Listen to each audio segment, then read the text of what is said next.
Okay, welcome back to logs and their strange and weird properties. Um, okay, let's get into it. Now, this is a lesson that you want to pay close attention to, so stay with me now and focus. Recall a log is what is it? Power. Very important to remember that today. Put a gold star there. I don't have gold, so I do have a yellow highlighter. Maybe I'll highlight this in yellow.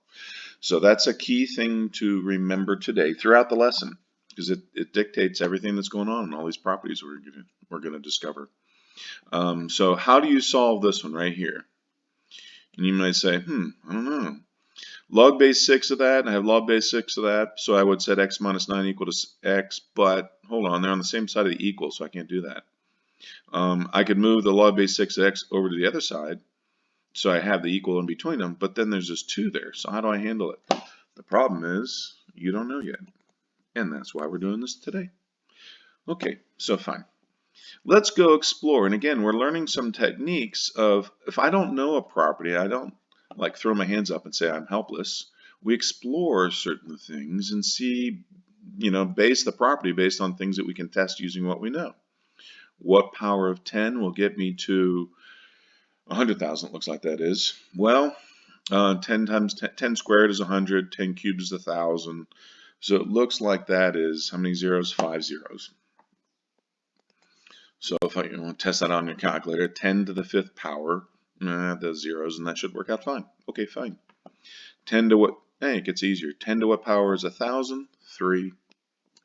And then 10 squared is 100. Okay, that's nice. Now on the next problem down, it looks like I simply said 1,000 times 100 in here, and there's a reason I wrote that out. If you're clever, I guess I'll do other colors. You notice that 1,000 times 100 is simply the log base 10 of 100,000. Yeah, I got the right number of zeros, which is, we know the answer is equal to 5. But then look for patterns. What do you see? Well, let's look up here. I'm multiplying 1,000 times 100, and then also I have the 3 and the 2, and I notice, that's interesting. What color? I'll use blue. No, I'll use red. I notice that 5 is equal to 3 plus 2. Maybe that's significant. I don't know. Maybe this whole idea of having where the two individual logs, the log of the product of them is the sum of those individual answers. Maybe that's specific to log base 10. So we'll check out log base 2. Evaluate these. Do it in your head real quick. Hopefully you know the log base 2 of 4. 2 to what power is 4? Well, 2. 2 to what power is 32? That might be a little bit harder if you do your head, but 2 times 2 is 4. 4 times 4 is 16. So far up the log of 2 to the 4th, and that'd be 5. Oh no, 128. I haven't memorized all those powers of 2 yet. And so you'd say, well, I don't know, 32 times 2 is equal to 64 times another 2 would be 128. So that must be 7. So does that same property hold for this? If once again, just same as up above, this product of 32 times 4, if you multiply that out, well, that's 128. And we know the answer from up above as 7. Does that equal to 2 plus 5, the logs of the individual, the products within here? Indeed it does. So we get this interesting, well, I'll just write it out. And so that's equal to the log base 2 of 4 plus the log base 2 of 32. And so we get our product rule that comes out of this.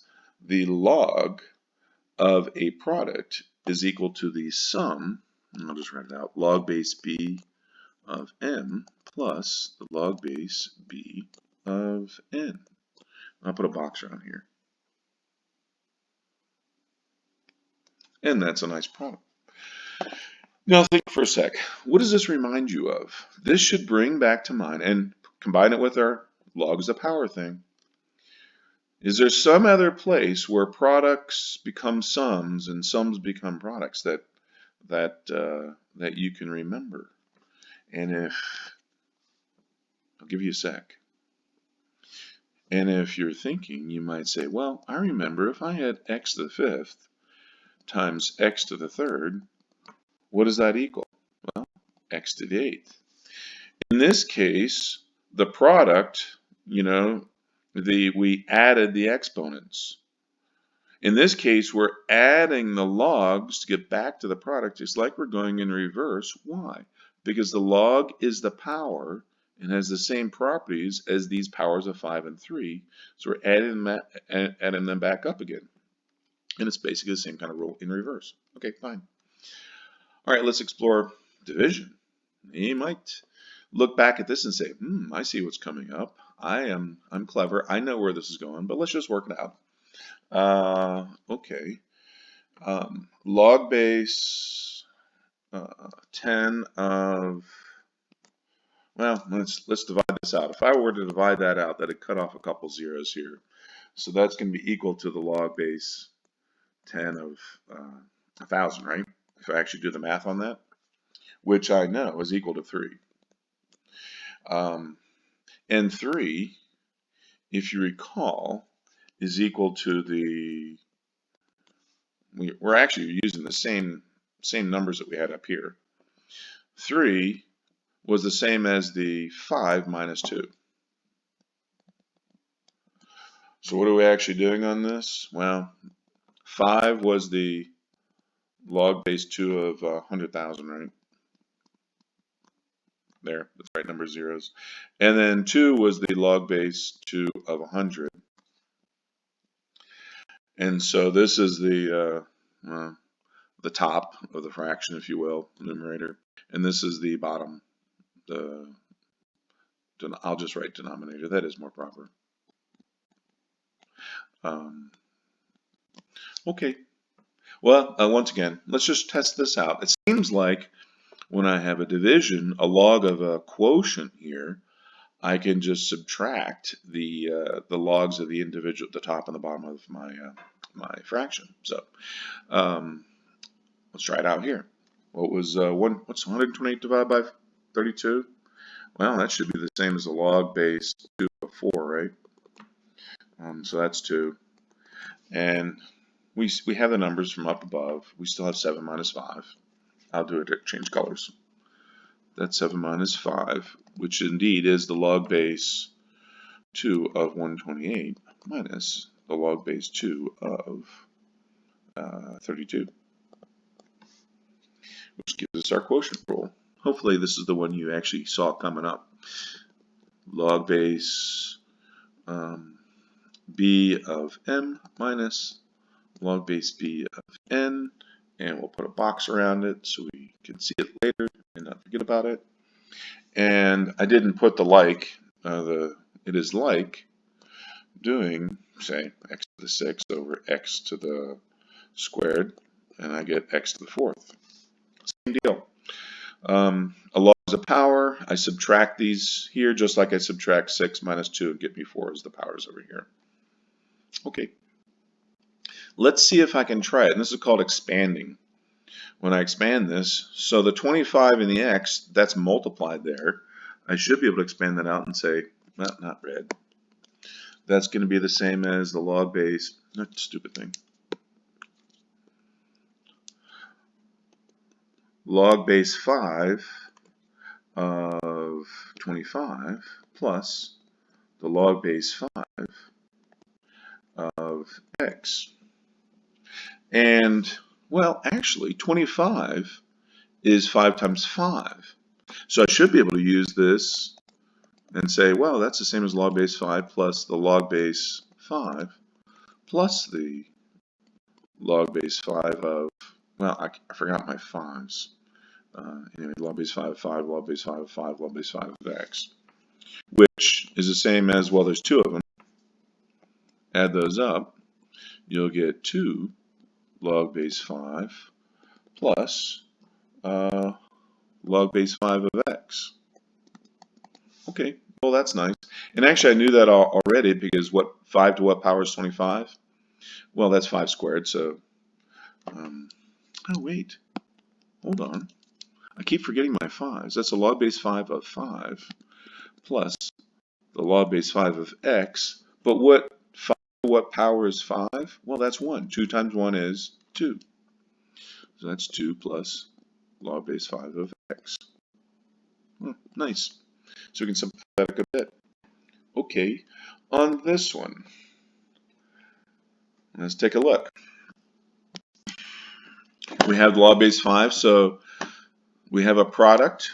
So I'll say the log base 5 of 7z minus the log base 5 of 5y. Good so far? I just split the division here as it being subtraction. And so these things are multiplied now, so to fully expand it out, I kind of want some more space. Let me hit enter there. To expand it out, hit enter again. This will be the log base 5 of 7 plus the log base 5 of z. And then there's a minus, so I have the log base 5. Log base 5 of 5. Now that's multiplication, so I should put a plus log base 5 of y. And you should say, Mr. Roth, you made a mistake. Yes, I did on purpose. Because this is really important. Don't forget. This is grouped. Both the 5 and the y are in the bottom of the fraction. They're both going to be negative. As soon as you put this negative out in front of it, it's like distributing the negative to both of them. So if you're going to treat this as a product, that's fine. Add them in here, but don't forget there's a negative because both these are in the bottom of a fraction. Both will be negative here. Okay, fine. Okay, let's try a condensing. Now you can do this all in one step. You can do it in multiple steps. Up to you. The way this ends up working out when we're condensing these things, everything that's positive will be on the top of the fraction. Everything that's negative will be in the bottom of the fraction. So if you want to take the shortcut, you say, fine, no, not red. Log base 3, there's a 5, there's an x, there's a y squared, all on top of the fraction. The 7 is in the bottom of the fraction. And then the z is a positive. There's no parentheses that's going to not have to worry about. So, and then z is up on top. And then that's how you condense these back. You might be asking, why do I want to do this and change its form? Forget, we have to come back and be able to solve this one right here. So we'll be there in a sec. One more property, only one more. So if we look at this, what about this 2? What can I do with this 2? Is there a simple thing I can do to simplify this and write this out so I don't have to do big numbers? Indeed there is. Well, I know 1,000 squared is log base 10 of 1,000 times 1,000. And I just did my properties that said, well, that's the same as log base 10 of 1,000 plus a log base 10 of 1,000. And each of those is 3, so that's 3 plus 3.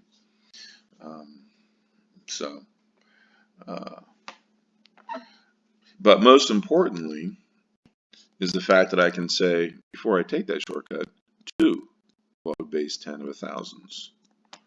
So what does it seem I was able to do? Looked like I was able to take that power here of 2 and bring it right down in front.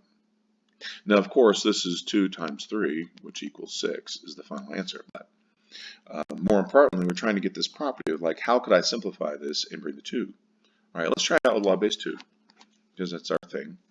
So that's the same as log base 2 of 8 plus, 8 to the 4th. Just remember, that's, if I really want to baby step through this, that means 8 times 8 times 8 times 8. And so that's log base 2 of 8 plus log base 2 of 8 plus log base 2 of 8 plus log base 2 of 8. I'm kind of writing this now, but anyway, that's the same as 4 log base 2 of 8. So it seems like, as a rule, I'm able to take that power and bring it on down, and I get n times the log base 2, log base b, I should say now, of m. And I'll put a box around this one too. Another one of those key properties I want to remember. Okay, let's try it. Not too much longer on this. We only got a couple more things to do. So you say, okay, fine. I see that 5. I'm going to bring it down. I say it's 5 log base 3 of 81. Nice. No. Wrong. What is the mistake we made? Very common mistake. Don't fall into this trap. Only the x is raised to the 5th, not the 81. Now, how many people on a quiz will still make this mistake? A bunch. So be forewarned. You have to pay close attention. This power applies to what bases within the log? In this case, only the x. So only the x is going to get the 5 in front. First, we had to split the 81 from the x to the 5th.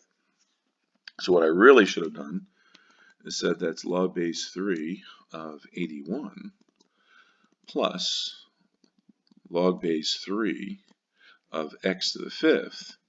And only at this point then can I take that 5 and bring it on down. And hopefully you can kind of remember, well, 3 to what power is 81? You start to remember your powers of 2 and powers of 3 maybe. So that would be 4. 3 to the 4th power is 81, so that's 4 plus 5 log base 3 of x. And that's how I simplify that. Okay, let's condense this guy. We work, the PEMDAS of this, the order of operations, is we work the powers first in reverse, so that before I start condensing this, I want to take the 3 and bring it up there, and the 2 and bring it up. Actually, it belongs up there, doesn't it? And start dealing with that first. Okay. So this is the log base 6 of x cubed minus the log base 6. I'm going to get some more space. I need more space here. Log base 6. Oh, it's, yeah, minus log base 6 of x plus 2 to the squared. And then you might say, well, minus 2. How am I going to write that as a log base 6? Well, it seems minus. I'll go ahead and put log base 6 of something. 6 to what power is 2? Well, I should have a 36 in there. That's probably the trickiest part of this. Okay, now if I'm going to write that out, every negative belongs in the bottom of the fraction, right? Now I'm condensing it. The x cubed is on top. All this other junk is on the bottom. So it ends up condensing to log base 6 of x cubed over x plus 2 squared times 36. I should put a big old bracket around that, I guess. Okay. So finally, we're to the point where we solved that problem. It was way at the top. So let's try to do this one. Okay, so I can condense these. Log base 6x, log base 6x minus 9. Nice. That'll be the log base 6 of, I'll put a bracket, x times x minus 9 equal to 2. Nice. Now it is a single logarithm on the side. Now that I have a log base 6 of one thing, I condense these down into one thing, I can now map it and use the techniques we used a few days ago. So, doing this, 6, I'll use my mouse, 6 raised to the 2 power equals the insides. So 6 squared equals x times x minus 9. Yeah, that's like a quadratic. Indeed it is. Let's solve it. X squared minus 9x Minus 36 equals 0. Can anybody think of two numbers that multiply to 36 and add to 9? I mean, there's 6 times 6 and 9 times 4. There's a lot of products that multiply to 36. But hopefully, you haven't forgotten all your good quadratic skills. And you're saying, oh, 12 times 3. That'll work nice. And which one's negative? The 12, because it's negative 9. So I want an x minus 12 and an x plus 3. And so I say, I remember that. X equals 12 and negative 3. Okay, circle done. What's the mistake? Does anybody see the mistake we made? Can't log a negative. If I plug it in, you really should check the 12 as well, see if 12 makes anything be negative up here. But if I plug in a negative 3, it makes both of these things negative, so that's going to be extraneous. Don't forget, you can't log a negative. Okay, that's enough for now. Everybody have good luck on your assignment. Bye.